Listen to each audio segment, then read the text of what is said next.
Good morning. Welcome back to Fit Body Secrets, where my mission is to bring you guys inspiration, motivation, and some tips to help you guys on your fitness and your fat loss or your health journey. I'm getting myself live on Instagram, making sure I'm live there now that I know how to.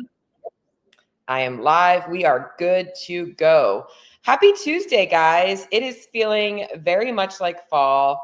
Yes, even in Florida, the seasons are changing.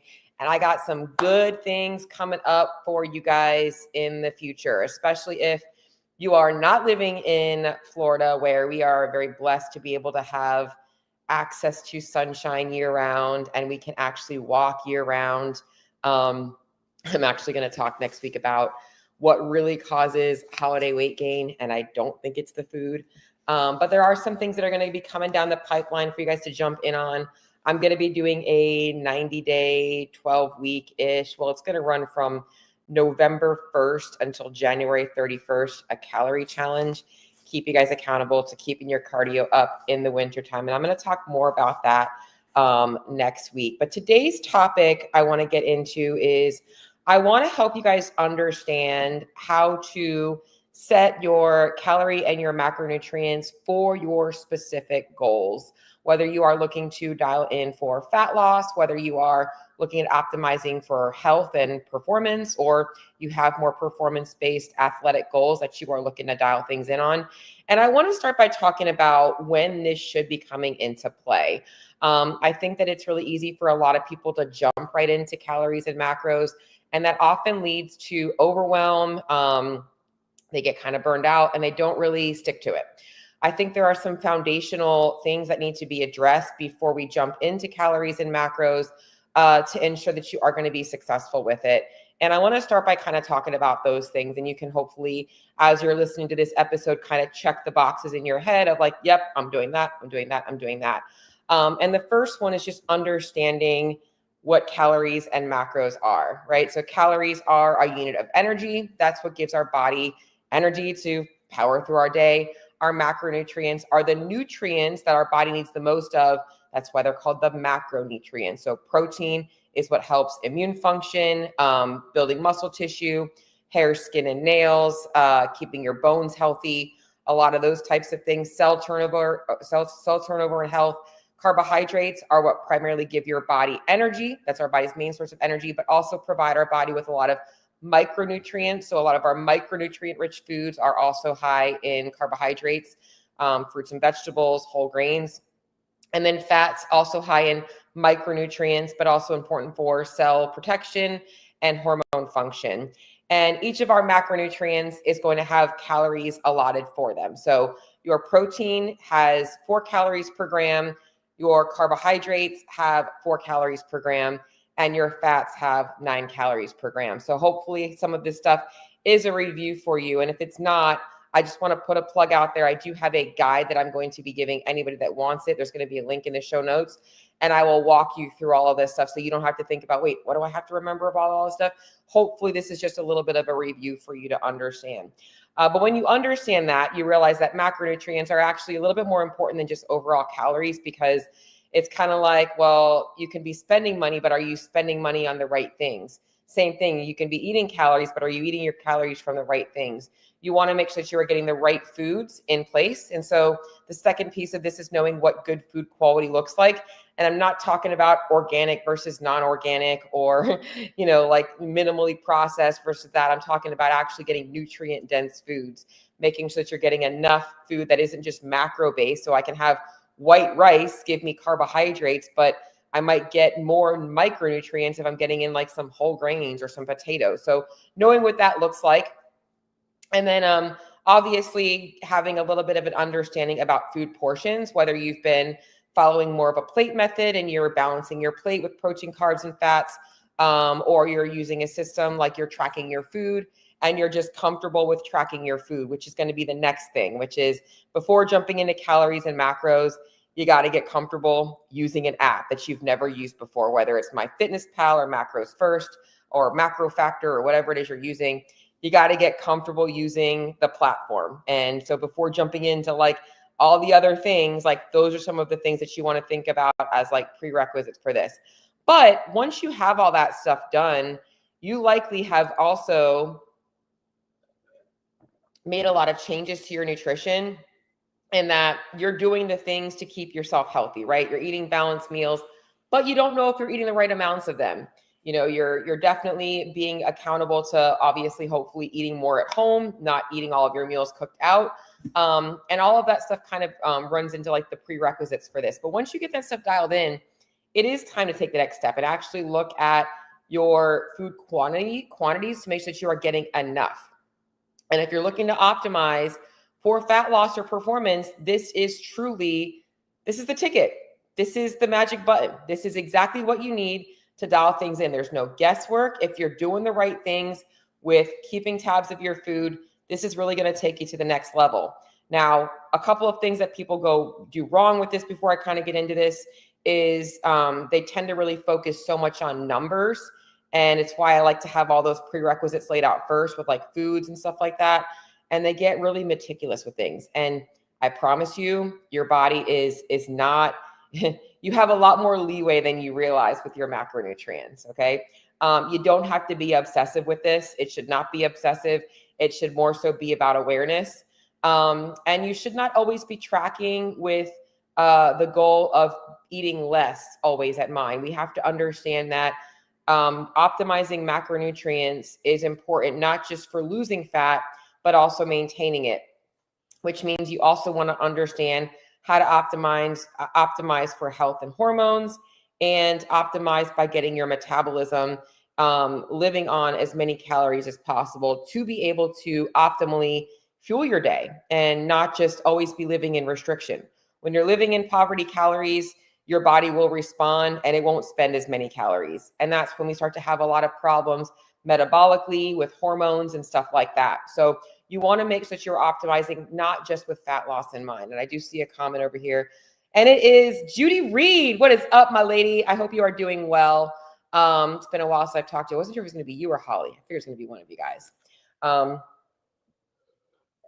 Judy, you were at the Crash Crucible last weekend. That must have been so much fun to watch. And big shout out to my client, Sammy Pugh, who annihilated it and came in 4th place after they seeded her in the pre-show statistics to be like 14th place. I'm like, this girl is so fit. They don't even know. But anyways, I'm going to go back on track. I just wanted to say a quick hi to Miss Judy. Anybody else watching this? I just saw a couple of other comments up here. I was in the games in 2010, 11 and team in the Masters. I've been forever chasing that. But one thing that has held me back is my body weight. I'm 5'6" and steady 200 to 202, need to be 190, and I know it. Okay, well, Irish Rhino, I do want you to reach out to me. And I love that name, by the way. And I would love to be able to kind of talk to you more personally about your goals. I will make sure I reach out to you after this and we can kind of chat a little bit more about you specifically, but shoot me a DM so I don't forget.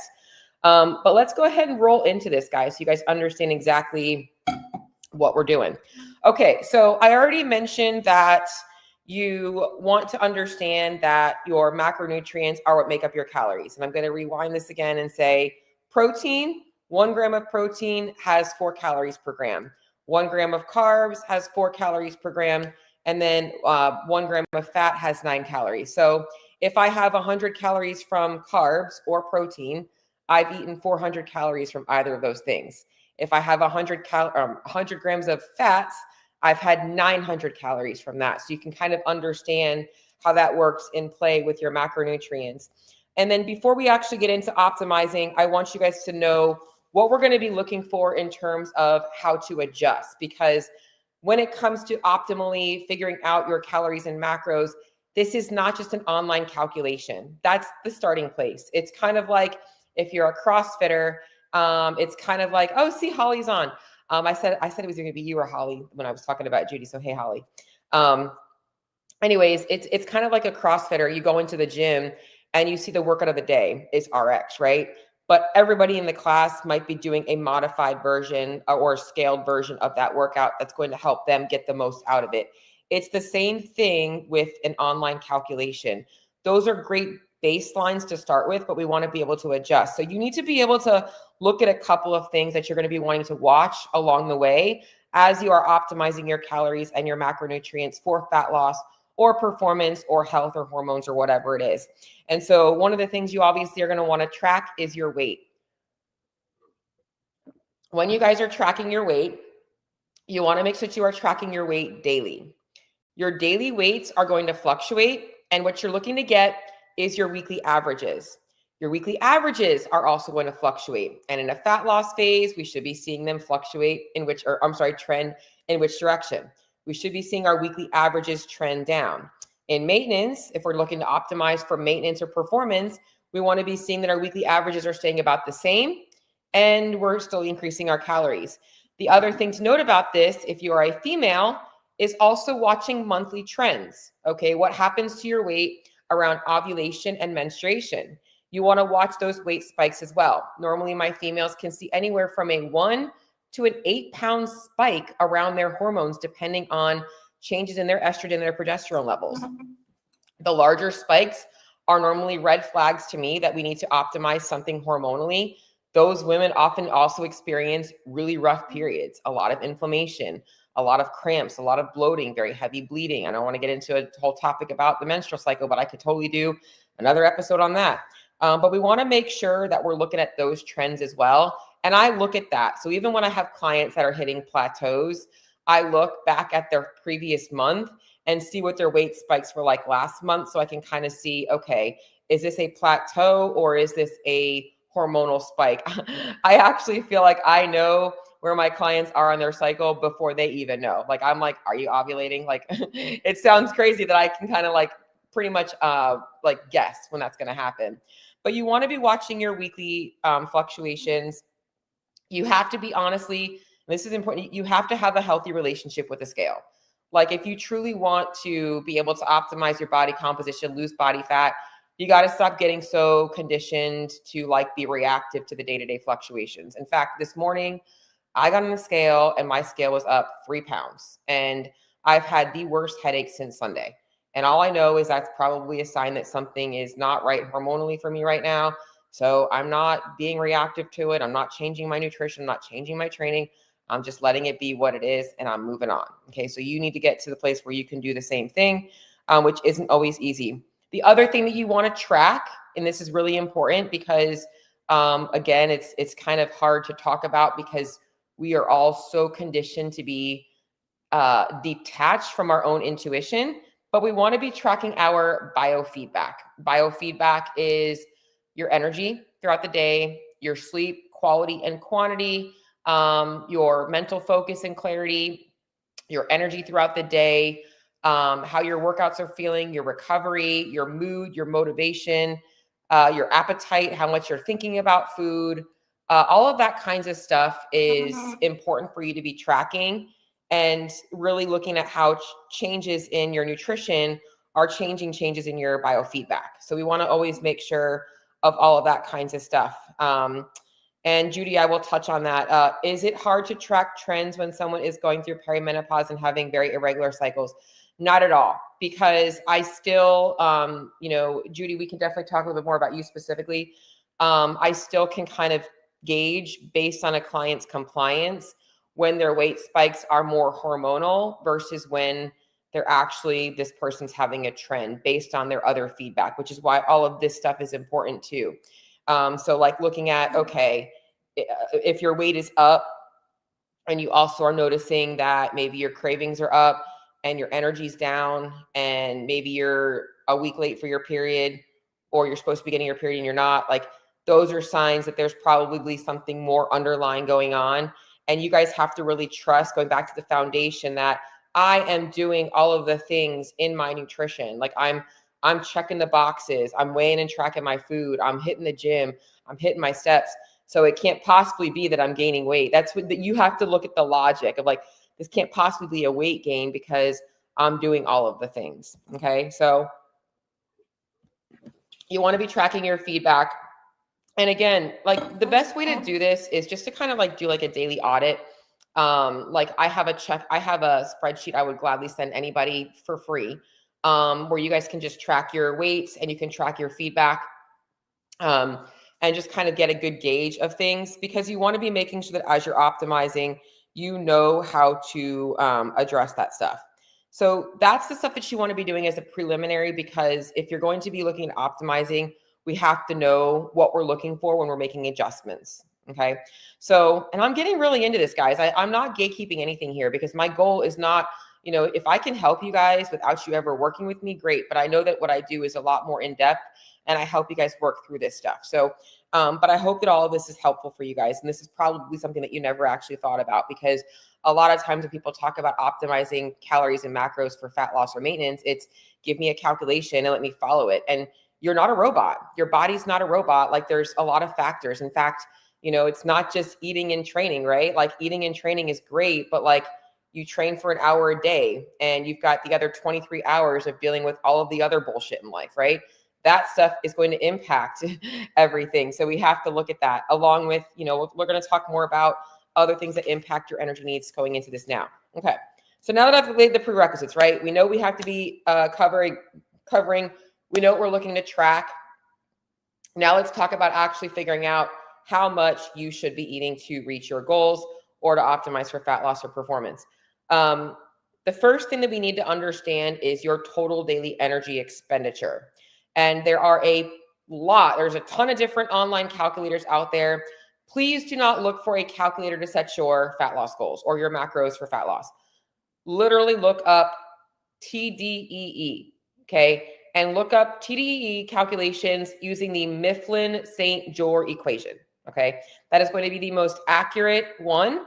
And I don't want it to be like Joe Schmo's, macro split for you and this person's suggested deficit. Like, get all of the different headspaces out of it. In fact, even my headspace out of it. Like, I want you to go and get a TDEE, not a fat loss calculator, not a macro calculator, total daily energy expenditure using the Mifflin-St. Jeor equation. I can give you one that I would recommend. Again, just shoot me a message. Hey, Cheryl, which calculator should I use? I will tell you, okay? Your TDEE is the estimation of your basal metabolic rate, so that's your body's needs at complete rest. Often these calculations can be off, especially if you are a more active individual with a high training age or a long training age. You probably have more muscle than they are estimating, okay? But that's everything your body needs just to live, like keeping the lights on, okay? And then you've got your thermic effect of feeding. That's how many calories your body expends for digestion. Again, this is an estimation, but your food quality and how much you're eating is going to impact that. Somebody that's eating a very processed diet is going to be burning a lot less calories through thermic effect of feeding than somebody that's eating a very whole food, high fiber diet, just naturally. If you're eating a high protein, high fiber, whole food diet, you're going to be burning more than somebody eating the other diet. Okay, so we want to look at that. Also, your non-exercise activity. This is what you're doing throughout your day when you're not training, okay? Like how much you're moving throughout the day, what your job is like. Are you a construction worker, or are you a teacher, or are you like sitting behind a desk all day, like calculating numbers, right? What are you doing throughout your day outside of your training and your eating? And then you've got your exercise activity, which is how much time you're spending in the gym and the energy that you're expending through that. We also have to look at one of the things that is often not considered in this equation, which is the type of training you're doing and the stress response from that. So surely we can be training 60 minutes a day, all of us, right? And we can put that in there, right? But every person is going to be in a very different mental state and physical stress, right? Like, so the person going to a gym and they're like doing bodybuilding and they're at like an RPE of 8 and they're like doing a walk for their cardio is very different than having a CrossFit coach like telling you like one more rep in an AMRAP and you're like literally like ready to die, right? Like there's a very different central nervous system response, and you have to look at that because there is an EPOC and a post-exercise oxygen consumption and a recovery stimulus that is required for your body to recover from that.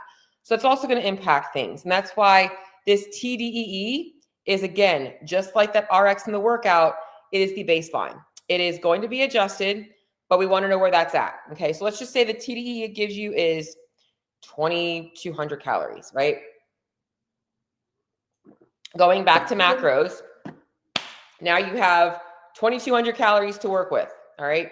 And you have to get your macros from these calories. And you've got those protein, carbs, and fats. And I've broken it down. Okay, your protein is, 4 calories per gram, carbs, 4 calories per gram, fats, 4 calories per gram. And I've got to budget that with my 2,200 calories or whatever it is, all right? Here's where we start to go into macros. So you want your protein to be set anywhere from 0.7 to 1 to 1.2 grams per pound of body weight or your goal body weight. So if you have a lot of weight to lose, you can go a little bit lower on protein. Okay. You don't need to be, good morning, Jeff. You don't need to be hitting. So if you're a 200-pound female at 5'3", you do not need to be 200 pounds of protein. All right. 5'3", like think about an ideal body weight for that. Anywhere from like 120 to 140 is probably a good range for you. Okay. So like just looking at closer to goal body weight is a good place to start. More protein is not always better. I think that just getting enough protein is important. So if you're like way under that, shoot for the lower end with the goal of like increasing a little bit. A little bit higher protein is going to be a little bit more satiating in a fat loss phase. It's why a lot of coaches lazily will just push protein to keep a person off of allowing themselves to actually eat more carbs and fats. Whereas I'm like, hey, we need to find balance. You don't need to be just eating, freaking 200 grams of protein at 5'3". It does not make any sense. Okay. I'd rather you get those calories from other things. All right. So protein 0.7 to 1.0 grams per pound of body weight. So we'll just call it 1 gram per pound. I'm going to use that 5'3" female. Her maintenance calories are 2,200. Let's just say she's shooting for 130 grams of protein a day. Okay. So 130 grams of protein a day times 4 is 260. I'm doing math in my head. 260, 460, 520. So of her 2,200 calories, 520 of them are coming from protein. So I'm going to go ahead and type this in so we know how much she's got left. So 2,200 minus 520. So she's got 1,680 calories left for carbs and fats. Next thing we're going to optimize is fats. And let me just write that number down so I don't forget. Okay. Fats, ideally, we're looking at the low end around 20% of overall calories, and at the higher end around 30% of overall calories is the sweet spot for most people. Okay. So you really don't need to go over that. Anyone that tells you otherwise is probably selling you snake oil and telling you to restrict carbohydrates for an unnecessary reason. So somewhere in that 20 to 30% range is ideal. So essentially what I would be doing with that leftover calories, the 1,680, I'm going to go with 25%. I'm going to go right in the middle. Again, this is just trial and error. We can always adjust. We're going to figure out where the numbers fall. And remember what I said, this is not about hitting number perfection. We're looking to find a ballpark range. Right now, the first number we have is 130 grams of protein as a target. We're going to talk about ranges in a second. Of those 1,680 calories, we're going to figure out what 25% of that is, times 25%. And that comes out to 420 calories from fats. I'm going to divide that by 9 because there's 9 calories per gram. And that means that her fat intake would be at about 46 grams per day. Okay. So I would go ahead and type in, or I would just go ahead and write down 46 grams of fat. I hope I did that right. Oh, no, I didn't do that right. I'm sorry. I was using the remaining calories, but that seems very low. See, I made my own mistake. So 2,200, so times 25%. That should have been 550 calories divided by 9, okay? So her fat intake says 61 grams. So I'm going to just go ahead and make it an even number. We're going to go with 60 grams, okay? So I made a little mistake. She had 1,680 calories remaining. That's not how much we take the percentage off of. The percentage is off of the total number. So 2,200 calories. Right now we've got 130 grams of protein. Okay, that's about 1 gram per pound of goal body weight. And then we're going to set her fats at 25% of overall calories. So 2,200 divided by 25% is about 550 calories. There's 9 calories per gram of fat. So we're going to give her 60 grams of fat. Okay. Now we're going to take the remaining calories. So we've got 60 times 9 plus 130 times 4 because of the calories and the calories and protein and the calories and fats. That means of her 2,200 calories, we've already accounted for 1,060 of them. So the fats and the proteins are accounted for. So now all I'm going to do is take those remaining calories and divide that by 4, because there's 4 calories per gram of carbs. Divided by 4. So 265 grams of carbs. So her macro targets as a hypothetical baseline off of her TDEE would be 130 grams of protein, 60 grams of fat, and 265 grams of carbs as a baseline for maintenance, okay? Now, remember, this is not about macro perfection. Her calorie ceiling, we'll call it 2,200. If she's at like 55 fat and she's at 285 carbs, because that's what she feels good on, that's okay. If she's at 70 fat and 225 carbs, that's what she feels good on, that's okay. The goal is to be a little bit intuitive, build balanced meals, and looking at optimizing. Now, these are just hypothetical numbers, okay? Now, we have hypothetical goals in mind. What I want you to do now is actually take 3 days and without changing your diet, just track your diet. Like, don't think so much about these numbers just yet. See where you're currently at. Like, what does breakfast routinely look like for you? What does lunch and dinner look like for you? Actually getting an understanding of where you're at right now. Okay, what are you currently doing with your nutrition right now? Because I would not want you to go from 1,200 calories a day to 2,200 calories a day tomorrow. You're going to feel so full. Your weight's likely going to spike 3 pounds. It's going to freak you out. And that's not intuitive. Vice versa, maybe you're eating 2,700 calories and this hypothetical maintenance is way below where you need. Okay, so we want to take a look at what the data or what the calculations are showing, but also what our body is getting on a regular basis. Your current diet, as I already mentioned, plays a factor in your energy needs. Okay, so we need to have those two together. And your body has adapted over your diet. Now, the other thing to be mindful of here is I mentioned 3 days. If you know that you are notoriously under eating Monday through Wednesday, and then Saturday and Sunday, you're eating cheat days and you're eating way more calories, you need to consider those days as well. So I would recommend, if that's you, doing this test on like a weekend and a weekday. So that would be really, really important for you. Okay, so now you're going to have 2 things. You're going to have the average of like 3 or 4 days of your diet without any, thoughts in mind, and then an idea of where your total daily energy expenditure is. And you already know what you're tracking, your weights and your biofeedback. Okay, so we're looking at how everything is impacting those things, like your energy, your hunger, your digestion, what's going on with your weight. Okay, now we are simply going to start to make strategic adjustments to your nutrition, your current diet, to get you closer to your goal targets. It can be done a number of ways. You can completely take, 10 minutes and like tomorrow be like, all right, I'm going to start to dial in these numbers. I would not recommend making huge calorie jumps. I think 200 to 300 calories is the max I would make per week, and giving yourself an opportunity to adjust to that, unless you find that you are really starving or really full, would be where I would not do that. Or if you're having like other weird things going on with like your digestion or something like that. But let's just say, these were your target numbers of 130, 60, and 265. And right now you're eating 75 grams of protein, you're eating 120 grams of fat, and you're eating, 160 grams of carbs.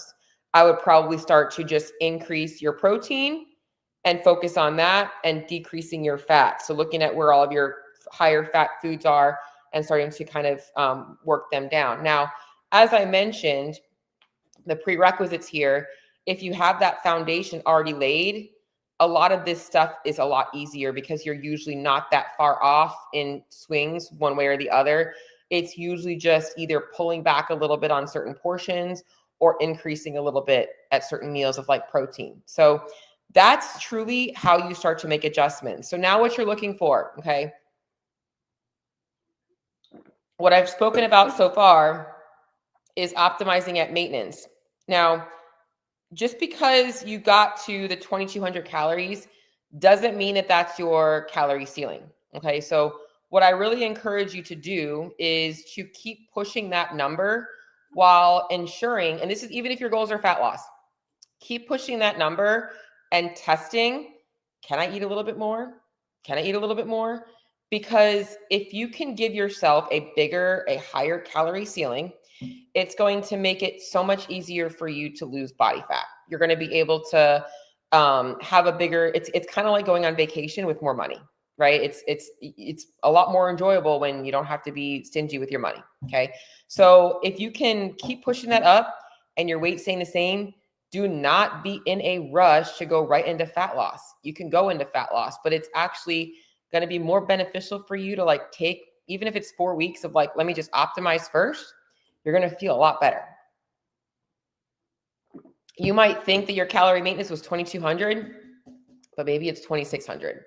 In fact, if I put my metrics into a online calculator, it will tell me that I burn like 2,200 calories a day. And I eat anywhere from 32 to 3,700 calories a day, depending on the day. Maybe on a rest day, I might be a little bit closer to 3,000. But, you know, and my weights, I'm trying to be in a little bit of a surplus. So it's just now starting to creep up a little bit. So I think maintenance for me is probably around like 3,000 to 3,200-ish. So still like 800 calories less that I would be eating. And that would be like, I would probably be wasting away. So definitely think about that as well. Okay. So now that you have your calorie ceiling, now is where we can optimize. Okay. So if your optimization is for fat loss, okay, all we have to do is drop anywhere from 300 to 500 calories a day and see how your body responds.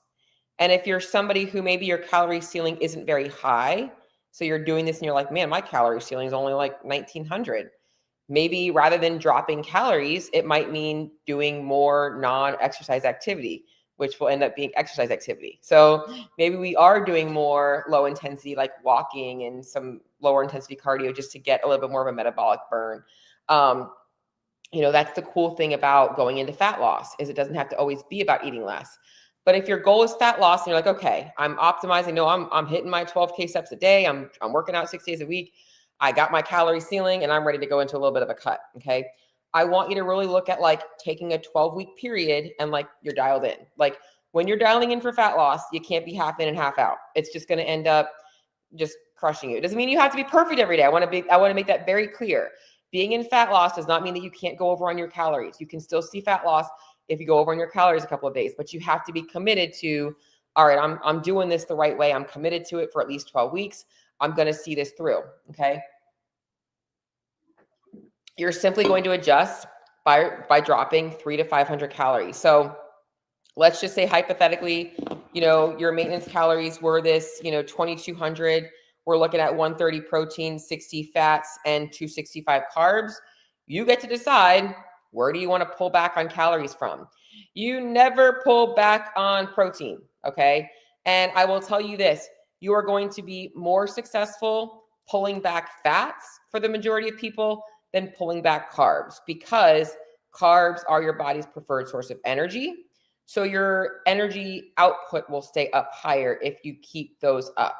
You will be less likely to have metabolic adaptations from undereating if you pull back on fats, because fats can be a little bit lower. Okay, but if I was this woman, I'm like 130, 265, and 60, I'm going to be like, you know what? I can swap eggs for egg whites, and I'm going to remove 10 grams of fat there. I'm going to switch from full fat dressing to low fat dressing, and I'm going to save 5 grams of fat there. And I can go to 45 fats by making those two swaps, right? That's how easy it is. Okay, so by doing that, I've removed 15 grams of fat. There's one way. That's going to remove about 90, 135 calories there. Okay. Now I'm going to look at where else I can pull back on. 265 carbs. Maybe I'm eating, 2 cups of rice at lunch, and maybe I'm having granola at breakfast. I can simply swap to a lower carb option. Maybe I'm cutting the rice in half with cauliflower rice. Maybe I'm switching to oatmeal versus granola, and I'm going to save some more calories there. So maybe I'm going to go with my deficit numbers are going to be like 225 carb, 50 fat, give myself a little bit of a ceiling, and 130 protein. Okay. So if I do that, let's see where that takes my calories. 4 plus 225 times 4 plus 50 times 9. That's going to take my calories to 1870, which is going to put me in about a 330 calorie deficit. Okay. So now it's just a matter of, I like to use the analogy of it's turning the pot of water on. It's not going to boil for a little bit. You just got to stay consistent. And every day you're going to step on the scale and it's not going to move. And you're going to be like, is this working? You have to trust that you are doing all of the right things with your nutrition. You have to keep your movement consistent and be very, very consistent with everything like clockwork, and watch the water get hotter. That's it. Watch the water get hotter. And if you stay consistent with that, you will see fat loss. If after 21 days of being consistent, yes, 21 days, you have had no movement, we got to adjust something. And this is where it comes down to, it's not always less is more. It's looking also at your metabolic type and how your body adapts. And sometimes your body adapts by burning less. I see this often. I'm dropping my calories, and now I'm burning less calories. So we have to look at smart ways to increase activity. It's also looking at compliance, okay? If you get lax with things, like you think, oh, so I'm just going to eyeball this and that, 330 calories isn't a whole lot, but it can add up very quickly, okay? A tablespoon of oil is 120 calories, okay?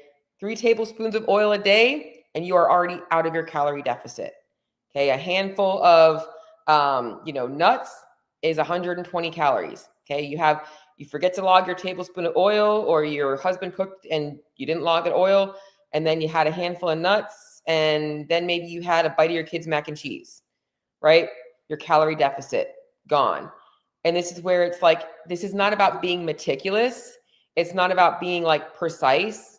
It's about being accountable to knowing that all of those little things are actually big things. You don't think that they're a big deal, but it's a small dose that creates the response. It's also a small dose that's going to negate it. So even on the weekends, like little things here and there, you're cooking your kids breakfast and you're having a couple bites of pancakes or whatever it is, that stuff matters. You got to understand that kinds of stuff. Okay. So that's a little bit about how to set your calories. Now, when you're in a fat loss phase, as I mentioned, obviously you don't want to live in a deficit for the rest of your life. You have to know how to get there and how to maintain that. And I could do a whole nother episode on that. Maybe I will. But my goal today is that if you are somebody looking to dial things in to figure out how much you should be eating, that you have an understanding of what that looks like. And maybe this sounds a lot more calculated than anything you've ever done. That's because your goals and your body require more than just some random online calculator and like you white knuckling your way through like hunger and just trying to grit it and bear it. Like that's not the goal of creating a sustainable plan. Creating a sustainable plan requires strategy. And this is a huge piece of the puzzle. And if you want a guide that kind of takes you guys through this, just shoot me. I put a link to it in my show notes here, but if you're on Instagram and you're watching live, just shoot me a message that you're looking for the macro guide and I will send it over to you. I am just putting some finishing touches on it, so I'm going to send those out on Friday. But if you guys have any questions about anything, I'm going to pop open the chat. Mr. Larry, after a week in Orlando, my scale was up. Did you go to Disney World or did you go to Universal or did you go to neither?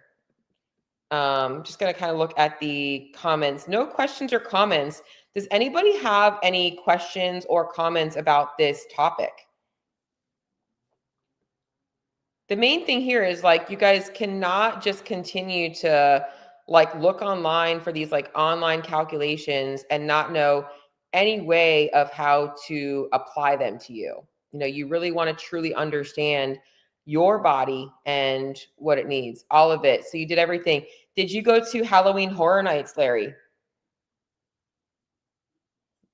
Oh, so much fun.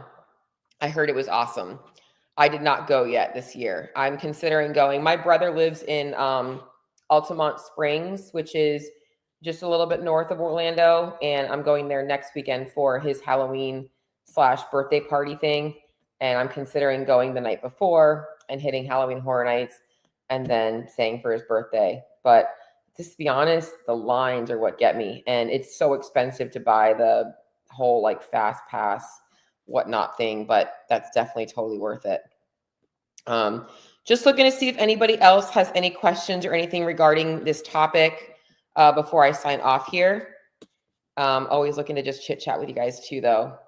So, all right, well, stay posted. I am going to be putting a couple things out next week. As I said, I'm going to be talking a little bit about winter weight gain and ways to avoid it. And we are going to be doing a challenge. It's going to be about 3 months. I don't have a really like clickbaity name for it yet, for lack of better terms. I really hate that kinds of stuff. But or whatever you want to call it, like a hooky name. Hello, J-Lo. Ooh, J-Lo. By the way, guys, did you know that J-Lo, not that you're J-Lo, she had like a 4-something mile time when she was in track? I found that out this week, and that's freaking amazing. Anyways, I'm going to be putting some plugs out for that. That's going to be going on in the wintertime. But if you guys have any questions about anything nutrition related, training related, life related, feel free to shoot me a message. And if you want a copy of the guide, also shoot me a message, or you can fill out the link in the show notes. I will talk to you guys all later. Bye.